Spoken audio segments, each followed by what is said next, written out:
برسوں پہلے بغداد میں اپنے فن کا ماہر ایک بڑا ہی رہتا تھا۔ عمر کے آخری دور میں اس نے ایک شاہکار ممبر تخلیق کیا، بے حد حسین اور دلکش۔ اخروٹ کی لکڑی پر موتی چڑھے ہوئے تھے۔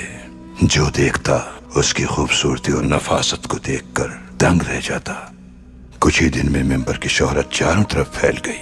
یہ حال ہوا کہ جو بھی صاحب حیثیت شخص وہاں آتا، وہ منہ مانگے داموں اسے خریدنے کی کوشش کرتا، لیکن اس بڑھئی کا ایک ہی جواب ہوتا: نہیں جناب، یہ ممبر مسجد اقصی کی زینت بنے گا۔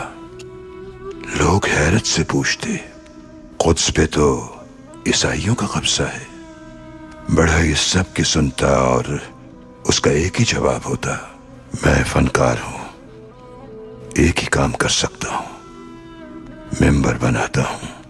ایک دن کوئی مجاہد اٹھے گا، قدس فتح ہو جائے گا اور یہ ممبر مسجد اقصی میں سجے گا۔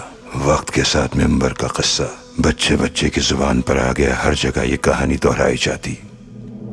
ہر کوئی ممبر کی خوبصورتی کو اپنے انداز میں بڑھا چڑھا کر بیان کرتا، اور پھر ایک 7-8 سال کے بچے نے یہ کہانی سنی، مگر اس بچے کو ممبر کی خوبصورتی سے زیادہ بڑھئی کی خواہش نے متاثر کیا، اور پھر 40 سال بعد اسی بچے کے ہاتھوں ممبر کو مسجد اقصی میں نصب کیا گیا۔ آج لوگ اسے صلاح الدین ایوبی کے نام سے جانتے ہیں۔